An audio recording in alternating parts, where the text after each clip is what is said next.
Үйленетін кезең келді ғой, үйлендірейік те енді. Жасөспірім кезең, үйленетін кезең. Үйленген кезде де қандай әйел алу керек екенін үйретті ма пайғамбар саллаллаху алейхи вассалам? Қандай әйел ал деді? Красавица.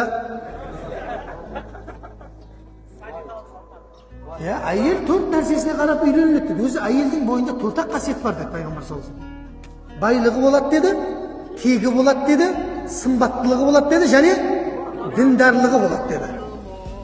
Соның ішіндегі тегі жақсысын есте деді пайғамбар саллаллаху алейхи вассалам. Имандысын деп айтты дейді, дұрыс айтады. Діндарын таңда деп айтты дейді пайғамбар саллаллаху алейхи вассалам. Өміріңнің шырағы болады деп айтты дейді. Хадиша анамыз әйелдердің ішіндегі ең діндары ма еді? Ең діндар еді ғой. Ана жақтан көріп келген бүкіл азапты үйіне келген кезде сырт киіміңді ауыстырасың ғой бүйтіп. Кіре берсін сыртқа ауыстырасың ғой, шешіп кетесің ғой. Мына шешпей ақ қойсаң, микрофон мынада отырса. Сырт киіміңді шешесің ғой. Сол сияқты үйге кірген кезде Хадиша анамызды көрген кезде бар ғой. Ана бүкіл уайымды сырттан шешіп кетеді екен ғой пайғамбар саллаллаху алейхи вассалам.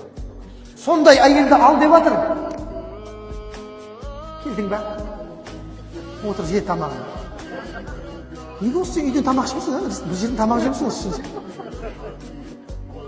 Деп айту мүмкін деп атқаның ғой енді. Айтпау да мүмкін енді, өздері қарайды ғой. Сол пайғамбар саллаллаху алейхи вассалам бізге үйретті. Әйел алсаң да осындай әйел ал деді. Егер шынымен зерттесеңіз пайғамбар саллаллаху алейхи вассалам өмірбаян, сіз жақсы әйел аласыз иншалла. Бірақ соқыр ғашықтық болмайды. Айтсаң да, бұл келін керемейді десең де, жоқ, мен ессіз ғашықпын деп, кейін мен что-то дұрыс болмай қалды екенбіз деп. Ондай болмайды деп жатыр пайғамбар саллаллаху алейхи вассалам. Ақылмен жұмыс жаса. Әйел таңдайтын кезде ақылыңды іске қос дейді, нәпсіңді іске қоспа дейді. Көрдіңіз ба? Неге? Өйткені дүние жалған дейді, өткенше өмір дейді. Соның ішіндегі ең ұлы нығмет ізгі әйел дейді пайғамбар саллаллаху алейхи вассалам. Өмірің гүл болады ғой ары қарай.